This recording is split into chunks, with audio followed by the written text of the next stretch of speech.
Oi, turma, boa tarde. Vamos então, pegar o nosso livrinho para começar os estudos de hoje de ciências. Capítulo 3, página 42, onde a gente vai aprender um pouco mais a respeito do que são os decompositores e um pouco mais a respeito cadeia alimentar e teia alimentar. Mas, primeiramente, vamos fazer então a correção da atividade passada. Vocês podem dar uma pausa no vídeo e então, reescrever as questões que não estejam, de acordo com o que você escreveu.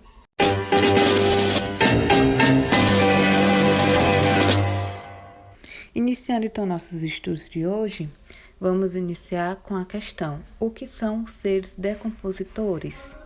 São micro-organismos, organismos bem pequenininhos, minúsculos, que vão realizar a decomposição, ou seja, eles vão transformar a matéria orgânica morta, por exemplo, fruta, folhas, carnes, em substância importante para o meio ambiente, como, por exemplo, adubo para as plantas. E quem são, então, esses micro-organismos que decompõem alguma folha, alguma fruta? São os fungos e as bactérias. Eles não são nem plantas e nem animais, são micro-organismos. Os fungos, a gente vai ter então alguns exemplos, Essa segunda imagenzinha que é de uma laranja, aí são fungos que aparecem, essas manchinhas são bolores. Tem também os cogumelos, que com certeza vocês conhecem, que é essa primeira imagem vermelhinha. E os fungos, eles desempenham, então, um papel muito importante, de forma natural, na decomposição dos restos de matéria viva. Igual as bactérias. As bactérias também, elas possuem essa grande importância, na decomposição. Nós temos algumas bactérias no nosso corpo, que são bactérias boas também. E esses decompositores, que são micro-organismos, a gente consegue apenas visualizar a maioria deles, através de microscópio, porque eles são muito minúsculos. Com base nisso, os decompositores, eles reciclam nutrientes. Ou seja, reciclar é pegar algum objetozinho e transformar em um novo material, sei lá, um plástico, A gente pode pegar uma garrafa PET e transformar em outro material que seja útil.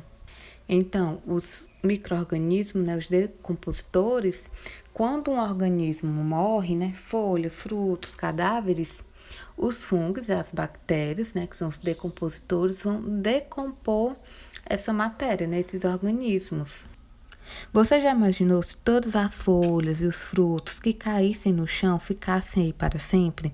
E se todos os cadáveres de animais mortos permanecessem do jeito que morreram? Se fosse assim, a Terra estaria toda coberta por restos de organismo. No entanto, isso não acontece, porque tem os fungos e as bactérias que vão decompor essa matéria morta e vão transformar em algo útil.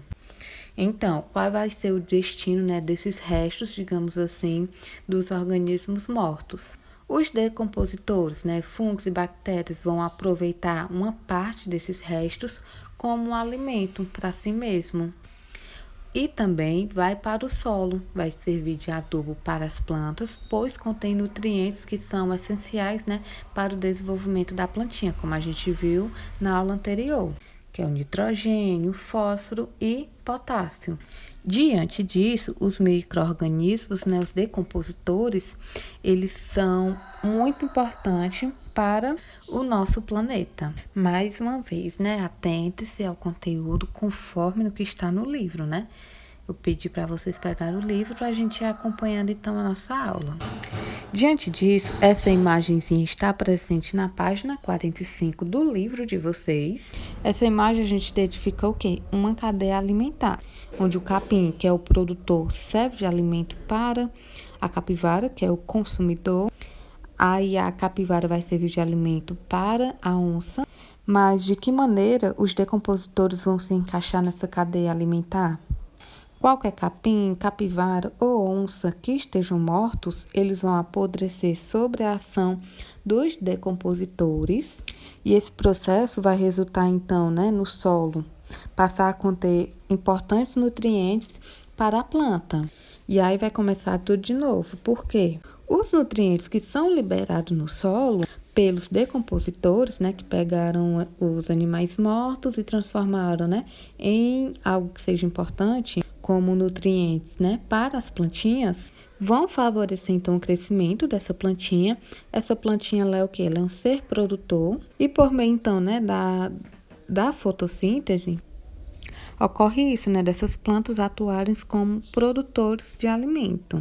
E esse alimento passa para os consumidores na cadeia alimentar e tudo se repete. Porque o capim, ele pode servir de alimento para a capivara, para outros animais e assim por diante. A gente sabe então que todos os seres vivos eles possuem algumas características comuns, que pode ser então como o fato de se relacionarem com os outros seres do ambiente e interagir, né, com outros fatores do ambiente, os fatores não vivos. Diante disso, tem uma disciplinazinha, né, para quem estuda biologia, né, faz faculdade, né, como eu. Tem uma disciplina chamada ecologia, que estuda o quê, né, a relação dos organismos vivos uns com os outros e deles com o ambiente, que são os fatores não vivos, como ar, água, solo, temperatura e luz. E o conceito de tudo isso é ecossistema. Ou seja, né, a gente está vendo então aí duas imagens, ecossistema aquático, o ecossistema terrestre, onde a gente vê então, né, a relação, né, desses organismos com os fatores do ambiente, os fatores não vivos. E nas questões relacionadas, né, à alimentação dos ecossistemas, teremos seres autótrofos e seres heterotróficos. O que isso quer dizer? Os seres autótrofos são aqueles que nutrem-se a si mesmos, produzindo seu próprio alimento. Ou seja, né, são os produtores. Um exemplo, então, capim. Capim é um ser autótrofo, porque ele produz o seu próprio alimento. Ele é um ser produtor. Já os seres heterotróficos são aqueles que obtêm energia, né, alimentação, a partir de outros organismos, que são os consumidores e os decompositores, exemplos de consumidores, que se alimentam, né, obtêm energia a partir de um outro organismo. A capivara se alimenta da planta e a onça se alimenta da capivara. E os decompositores, que a gente viu, né, que um dos exemplos lá da questão qual o destino, né, dos restos, digamos assim, das matérias orgânicas mortas, os fungos e as bactérias, que se alimentam, né, obtêm energia a partir de outros organismos. Chegamos, então, na questão cadeia alimentar versus teia alimentar. O que é que isso significa? A cadeia alimentar, a gente viu, então, que é uma sequência de seres vivos, na qual um serve de alimento para o outro. Já na teia alimentar, é um conjunto formado por várias cadeias alimentares que se entrelaçam. Vamos então assistir um pequeno vídeo relacionado a isso, para a gente entender um pouco mais a respeito das teias alimentares. Relevo então esse erro de digitação, que não são teses, são seres vivos. Aprender sobre teias alimentares. Na natureza, muitos dos seres vivos possuem mais de uma fonte de alimento. Isso faz com que as cadeias se entrelacem. Veja o exemplo. As plantas servem de alimento para o gafanhoto, para o coelho e para o rato. E os três servem de alimento para as serpentes, que serve de alimento para o gavião. Sem os gaviões, que são predadores de serpentes, o número de serpentes provavelmente aumentaria, impactando na população de ratos, coelhos e gafanhotos, que servem de alimento para as serpentes. Dessa forma, o desaparecimento das aves causaria um desequilíbrio ambiental. Quando a população de uma espécie de ser vivo reduz, desaparece ou aumenta em um ecossistema, a cadeia ou a teia alimentar é afetada, causando um desequilíbrio ambiental que pode levar as outras espécies em extinção.